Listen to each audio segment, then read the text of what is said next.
bit of DIY and things like that. So from your perspective, from what you've seen, where does the home environment differ from the office environment? So, in terms of ergonomics principles and the way you would set up yourself at home versus the office, in terms of general principles, nothing really changes. I can teach you about those principles, and really, whatever environment you work in, you should be able to take that on board and figure out what to do. Ultimately, what does change though is what equipment we have available to us. Mhm. Yeah, it's and that's going to be the thing, isn't it? Because you don't have the beautiful chair, you don't have all the advice you get and all that sort of stuff. So, what do you need as the basic minimum to get it right, do you think? I think there's a couple of things that businesses need to provide guidance on for their employees. And the first instance is, I know this sounds like really like a common sense thing to say, but I don't think people are really taking this on board enough, and they should, is actually wake up and plan your day. When are you going to take your breaks? When are you going to spend time with your family, your partner, your children? When are you going to take that time to take phone calls or just do some movement for yourself, whether that's exercise or getting out and about? And definitely plan that, because that will just help to structure your day and give everyone the opportunity to have you. Because if you are someone who has a partner or wife, husband, kids in, they do want a bit of you, and you are still working at the same time. So the first things first is to plan your day, communicate with everybody, and make sure that everyone's on the same wavelength. I think at the moment people realize that not everything's going to be perfect. I've been on phone calls where the dog is barking in the background and someone's screaming out from downstairs to get my attention. So it's not perfect, but if you can communicate that, then that's really important. And secondly, then, is to try and set up a space in your house and choose a space that maybe is away from your bedroom if you can, just because it just gives you a different area to work from than where you would normally rest and sleep. I realize that a lot of people don't have the luxury of separate spaces, and maybe bedroom is the space to work from, and that's absolutely fine. To be honest, I'm in my bedroom right now because I've set it up exactly how I want it. It's got loads of light coming in, and I feel the most comfortable here anyway. So just figure out what space you really feel comfortable in. I've got to admit that I'm in my bedroom too at the moment, and that's because I've been booted out of the space that I'd set up for myself. And I guess this goes in some way to what you were saying, because we're having to balance everything that's going on in the household. My daughter's trying to do her lessons at the moment, so she's having to take that sort of space.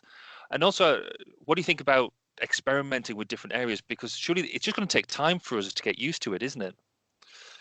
Barry, I've been working, re- realistically, I've probably been a remote worker for 10 years. Because of the job I do, I can work in any country, any client, any industry as well. I could be in a manufacturing facility or an office or at home. So I've been doing this for quite some time, and more predominantly the last 2 years. So I've kind of got a grasp as to how working from home works for me personally.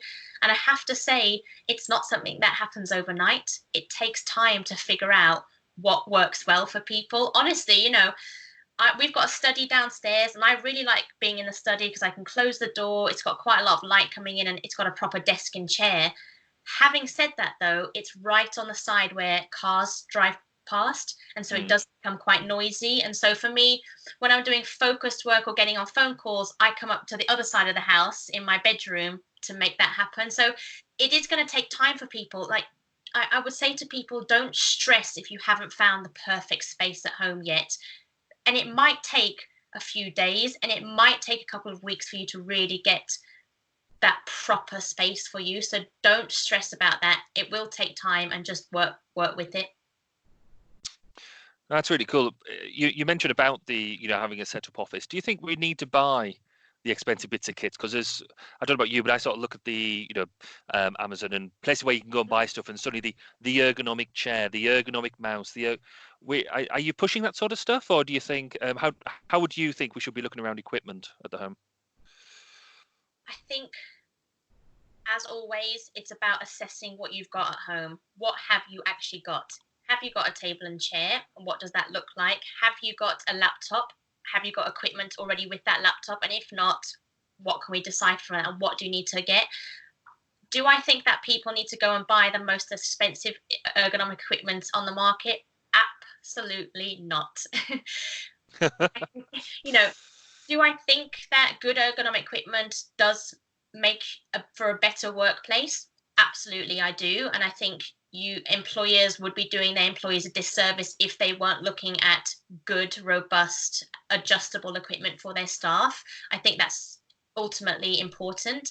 But we're in this weird time at the moment where we are working from home, and the reality is the budget might not be there to give all staff that perfect set of equipment. That's not to say that we still don't have a duty of care and we should provide some equipment, or you should be given some budget or some guidance on it.